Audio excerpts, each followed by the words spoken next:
All right, y'all. So I'm back with another basketball segment of the Airman Harris Show. Get that out of here. We had some exciting games yesterday, man.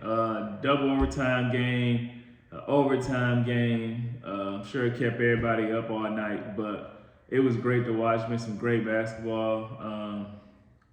Queen Kyra, keep interrupting my segment, but she's supposed to be in school. I don't know why she keep hitting me up. But we had some exciting games, y'all. OKC and the Pacers went to double overtime. Warriors, Denver went to overtime. It was some exciting games. I ain't gonna lie to y'all though. Being that my Warriors play second, these back-to-back OKC double overtime games killing me. Because I don't get to the Warriors game, be dang near halftime by the time they switch over to the next game. So I'll be missing the whole, at least the first quarter, half of the second quarter of the next game. But it's cool though, because it's been exciting. It's been good to watch OKC. Gonna be honest with y'all, working a lot with the kids and just doing so much. I haven't had a lot of time until now to even watch, OKC. I didn't really watch them a lot last year up until the finals. It was good for me to, watch Shea, get to see what he does, and see different teams outside of just my normal teams that I normally watch. So I normally watch LeBron, Steph, those teams or whatever, but it's good to be able to see some more teams. But let's get to it, y'all. OKC and the Pacers, they went to double overtime. OKC, I'm noticing they're not a great three-point shooting team, or at least they haven't been yet, but their defense is tough. They play hard-nosed defense. I think I seen Jeff Teague the other day talking about how Shea is not a two-way player. He got to rethink that one because Shea, I ain't saying he's the greatest defender, but he does check. He does D up. All them boys play team defense. I think I seen a stat where all the major statistical categories on defense last year, them boys were number one. That explains how they won it, even by not being a great three-point shooting team. You know how the league is today with the threes, but they gets it done, man. Chet didn't have a great shooting night. He did have 15 and 12. Wiggins had 23 and 9. Mitchell again, man, I looked him up. I told y'all the other day from Santa Barbara. I didn't know this kid was that good, man. This kid got some game. He coming off the bench. He brought him 26. He get the job done. I will say Shea, he tough, man. He got that Paul Pierce-esque type game. He get to his spots. He use his body well. Like, he do that little bump to get you off, and the midi, he tough, man. 55, 8, and 5. Shea is nice. But I will say, I heard a lot last year people saying he like the free throw merchant. Like, they giving him calls. And I'm like, let me check it out and just see. And they're not giving him calls. As a guy who played in junior college, I won a game against Glen Oaks. I went 22 for 24 from the free throw line. And it's just, guys not disciplined. You do a head fake, you jump, I'm bumping into you, I'm getting to the line.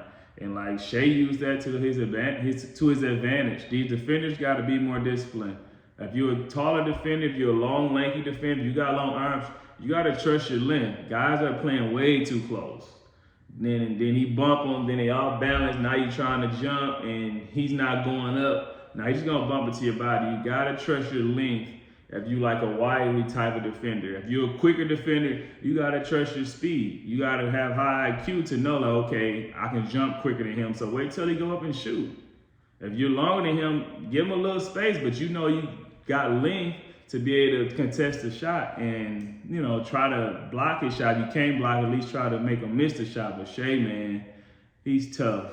But Siakam had 32 and 15. Toppin came off the bench with 20. Mathurin tough too. I ain't really watched Mathurin a lot either, but 36, 11. He shot a lot of free throws as well, but he knows how to use his body. He's a bigger guy. He gets to the line.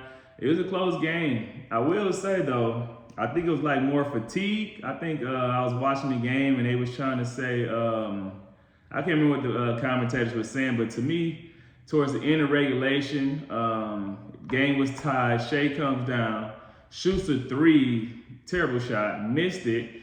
So Pacers had a chance because then they come right down. Siakam shoots a three, terrible shot. He's all backboard. At that point in the game, to me, they should have got a better shot and they could have ended that game in regulation. But by the bad shots they were taking, I think that cost them. I think it was more of a fatigue thing. I think it's like an early season type fatigue thing. Early on in the season, your legs still, you're trying to get your legs under you. Still trying to get the conditioning right. There's a lot of things with that early season that I know they'll adjust. But I think those things played a big part for the Pacers losing that game. They should have tried to end it in regulation. Because you go to overtime, deep in overtime, Shea heating back up, he cooking back up.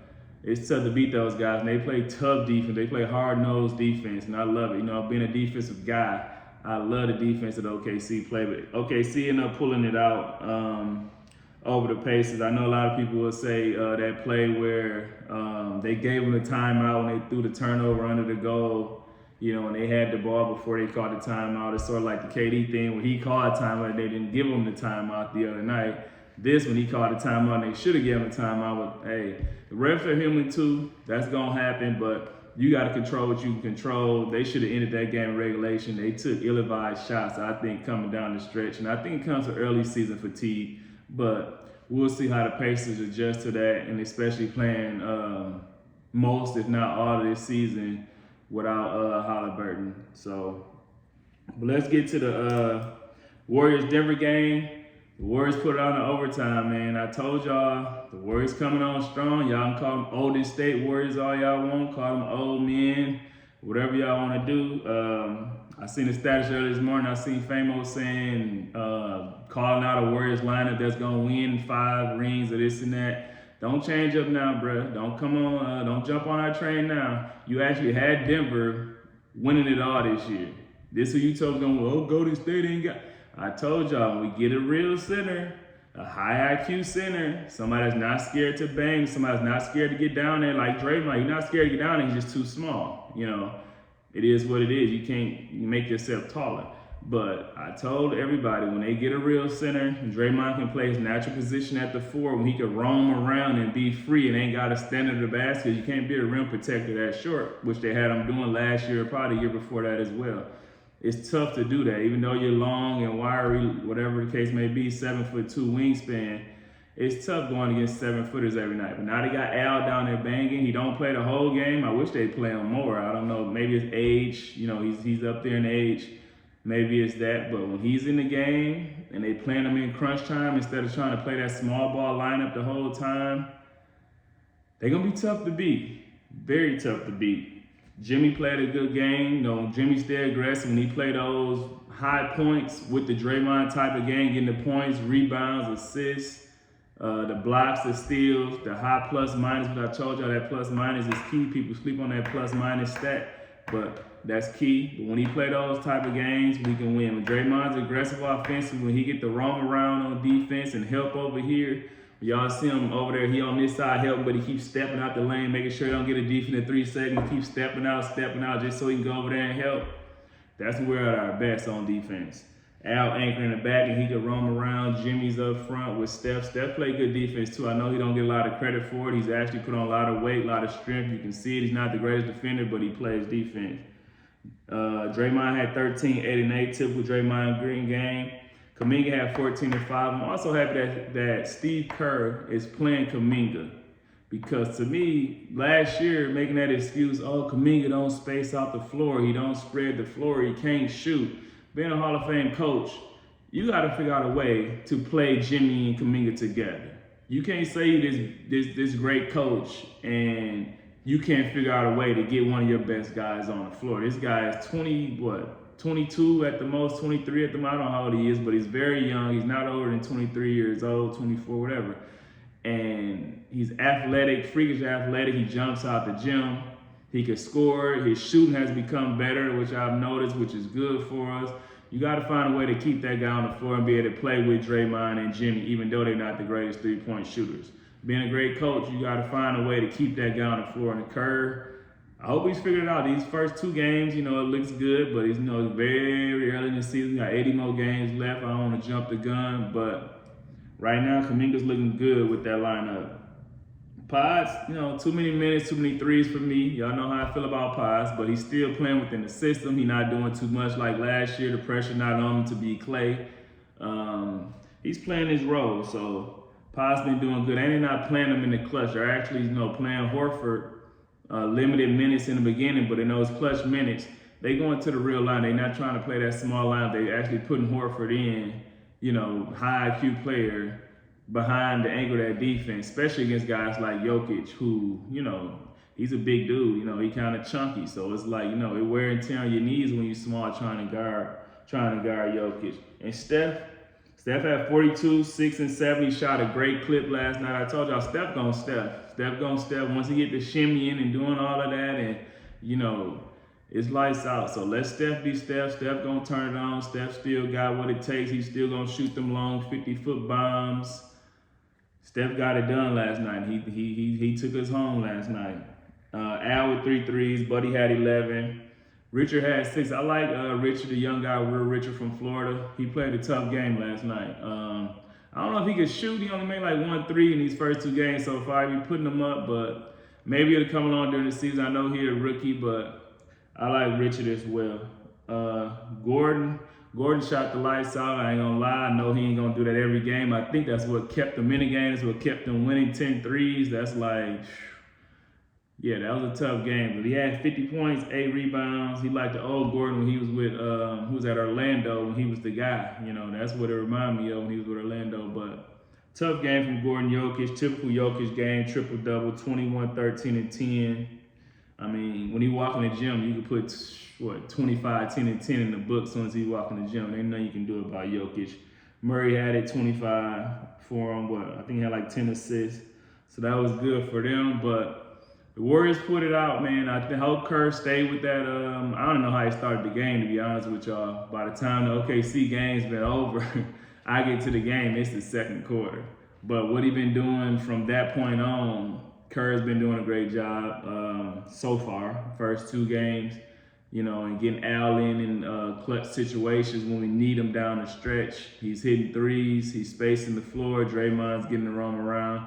I think that's key for us. Jimmy, he's finally went through a training camp with us. Last year he didn't go through training camp because he was traded mid-season. So he got a full training camp. He's been around the guys, been around the team. We know his relationship with Buddy Hield, how they play around. That's always good when you got guys that got that type of camaraderie, especially early on. People overlook that type of camaraderie. Like when you see guys, here's the key for y'all. When you see players like Draymond, when they run down the court, high five, high five. Every time we play, high five, high five. People overlook those type of things. When people high fiving all the time and always handshaking your guy and always touching you, like, good job.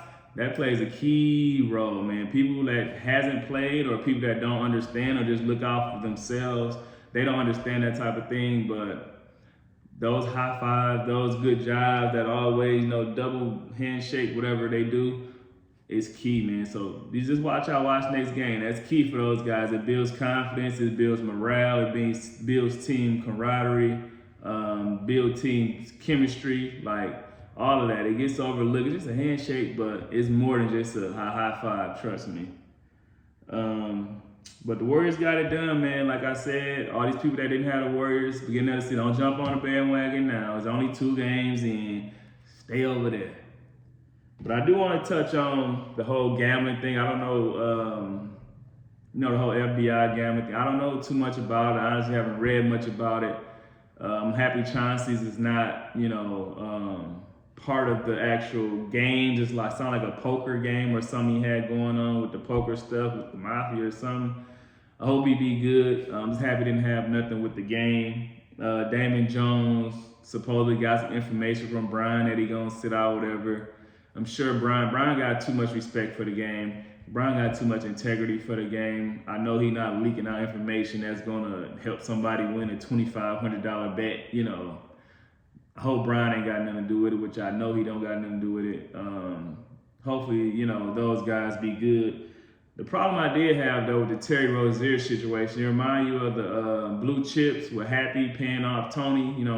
We still won the game. That don't matter, bruh. Like, you gotta have integrity for the game. You gotta respect the game. You can't not respect the game, man, and like throwing the ball away, trying to keep the spreads close or far apart, whatever the spread was. I don't know the games or the situation. But when people disrespect the game, man, you got I don't like that.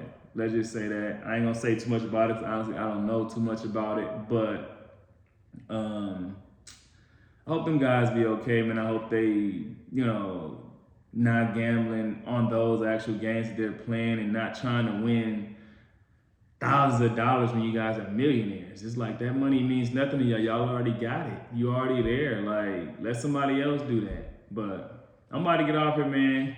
Queen Card keep on calling my phone. I was supposed to go fishing this morning, but it's been raining, but I might go this afternoon. I got something to do real quick, but I'm gonna try to get out there this afternoon. I might bring y'all a fishing video, so check it out. I do fishing as well, so if y'all follow fishing, if y'all like fishing, trout season finna come up too. It's starting to get a little cooler out here, so, and I just started trout fishing last year, and it was actually pretty fun, and trout is good. My mama like when I eat trout. She hate when I eat like catfish and all the bottom feeders. She be getting on me, so trout, you ain't gotta scale them, and then you cut them open, get the guts out, fry them up, eat them. It's pretty cool, man, but I'll catch y'all later with some more games, man. Thank y'all for watching my podcast. I'm out.